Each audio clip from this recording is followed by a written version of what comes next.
You think you see people clearly. You think manipulation is something that happens to the weak, the knave, the careless. But what if I told you that the very moment you believe you are immune, that's when you are most vulnerable? Manipulators do not seek fools, they hunt confident minds. Minds that believe themselves untouchable. They do not overpower you, they rearrange you.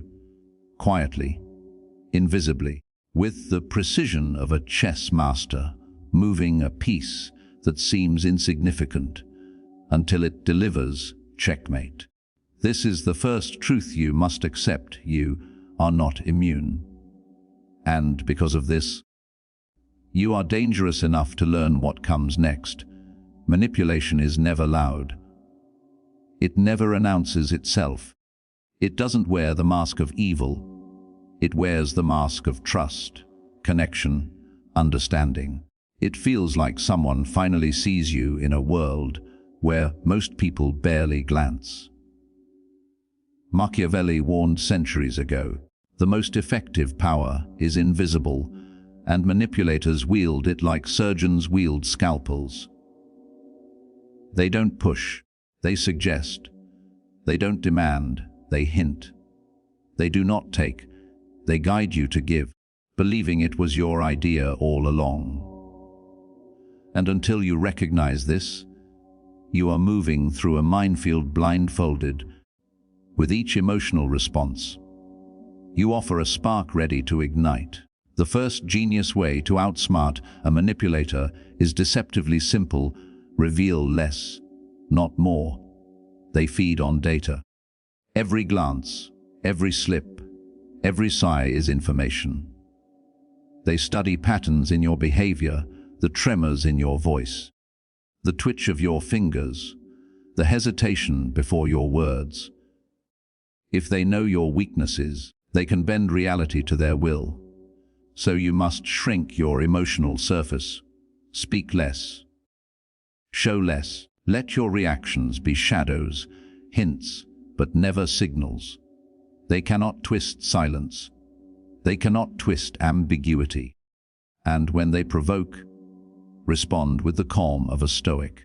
Manipulators are confounded by unreadable minds, because their power lies in predictability, and unpredictability is poison to their system. But there is a deeper, more dangerous truth we haven't touched yet. Manipulators hunt patterns. Every habit, every ritual, every predictable gesture becomes a lever to pull you toward their ends. The second method is counterintuitive, yet profoundly effective.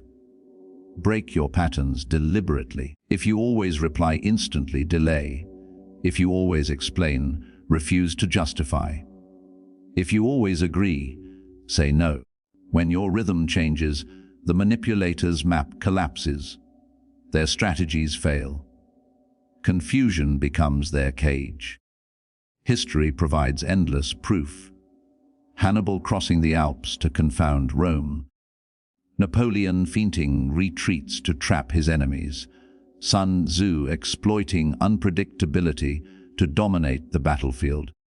Nature itself rewards the unpredictable animals that vary their paths, avoid predators, and humans are no different.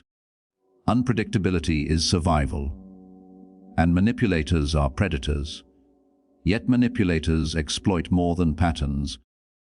They exploit your need for social compliance, your craving to be liked, to be good.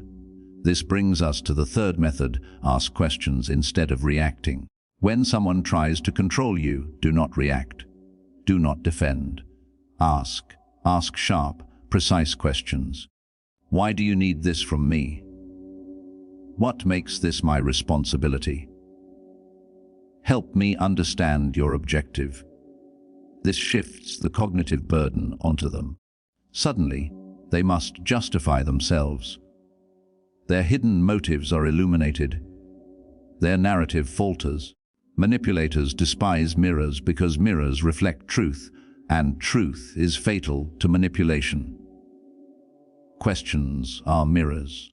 They expose the predator to itself. And in doing so, they strip away the manipulator's control without you raising a hand. But there is a shadow behind this tactic most people overlook. Asking questions does more than expose.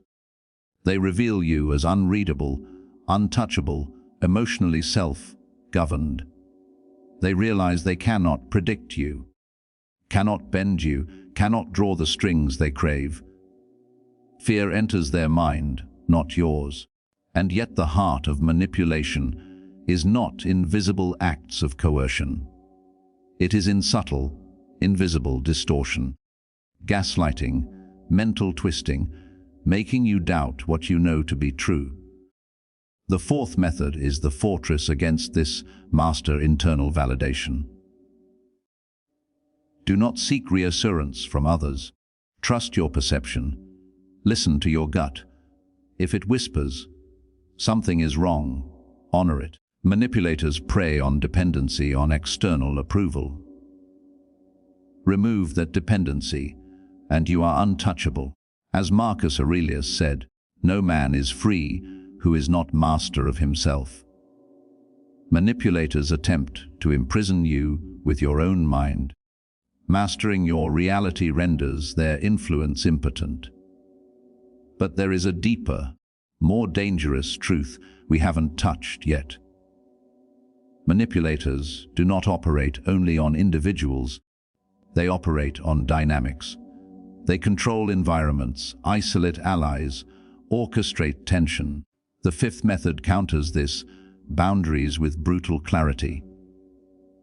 Boundaries are not walls, they are rules of engagement. Every manipulator tests boundaries, small favors, emotional reactions, subtle pressure. If you yield, escalation follows. If you resist, retreat. Boundaries must be communicated with clarity, enforced without emotion. I am not available. This is not my responsibility. Stop. The conversation is over.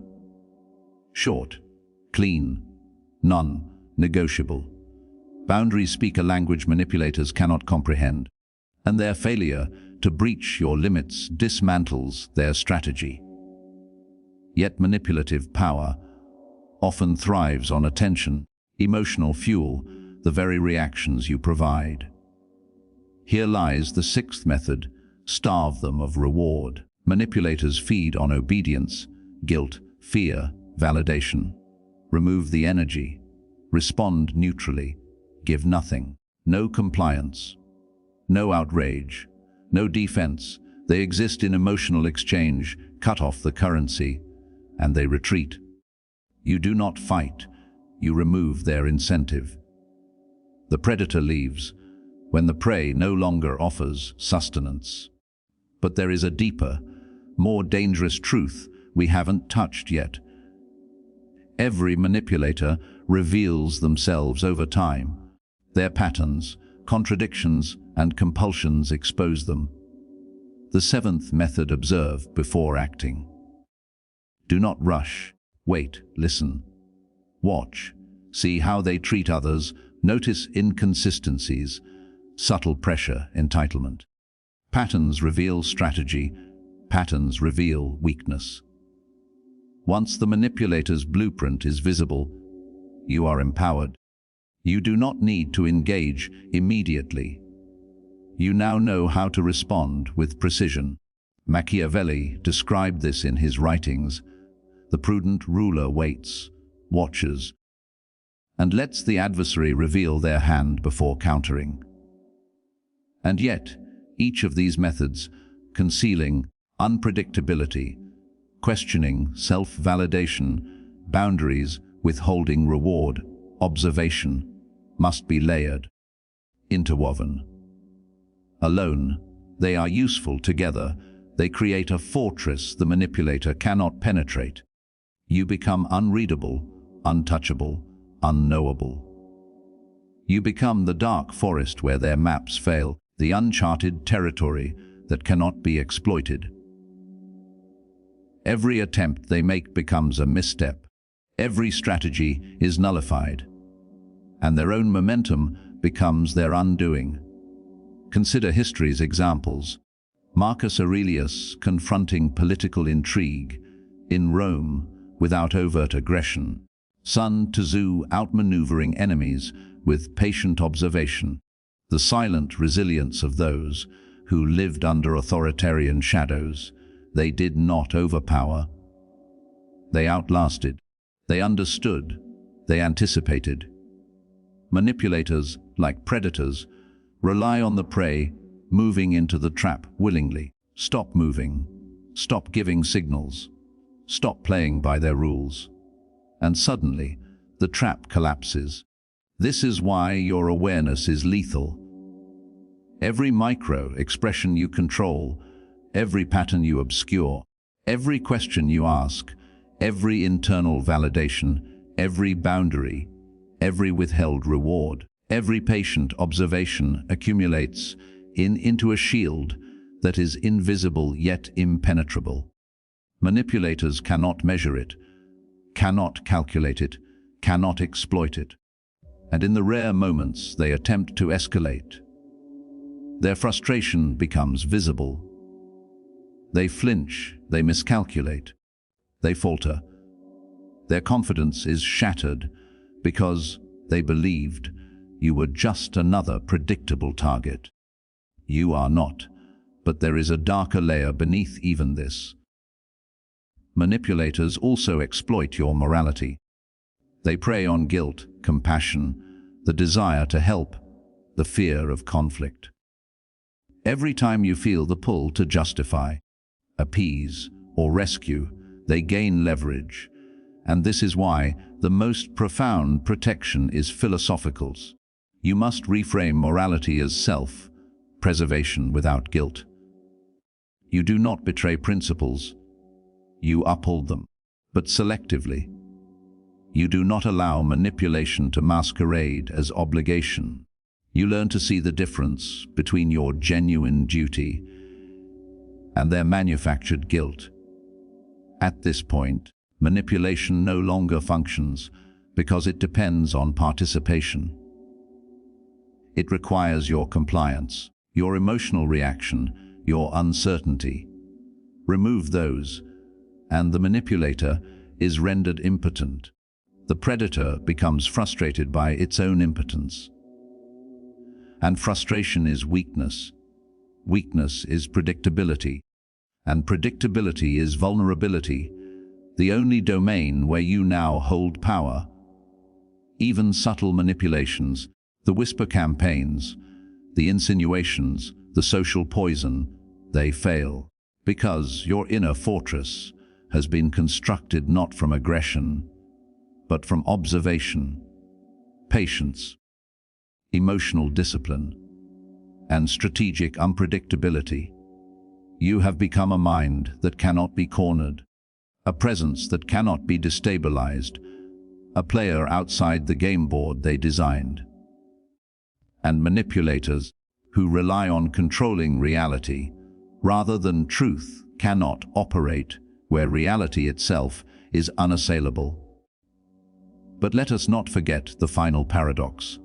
The more you appear normal, compliant, even oblivious, the more the manipulator relaxes, exposes themselves, grows predictable, and in this very exposure lies your ultimate advantage. The predator, confident in their power, unwittingly reveals every lever they plan to pull. And when they do, you already know which strings exist and which are illusions. Your calm patience transforms into dominance without confrontation. So when next you encounter someone who seeks to manipulate, remember the 7 genius ways. Conceal your emotions, break patterns, ask questions, validate yourself internally, enforce boundaries, withhold reward, and observe before acting. Layer them, interweave them, and you create a shield that is invisible, intangible, psychological, and impenetrable. You do not fight fire with fire. You extinguish fire by refusing to burn. And when they realize you are untouchable, unreadable, unreactive, you will see the subtle panic behind their eyes, the quiet recalibration, the desperate search for a vulnerability that no longer exists. They will begin to retreat, not because you attacked, but because you never gave them the leverage to do so. And this is the ultimate victory. Manipulators cannot conquer minds that are sovereign, disciplined, and invisible in their power.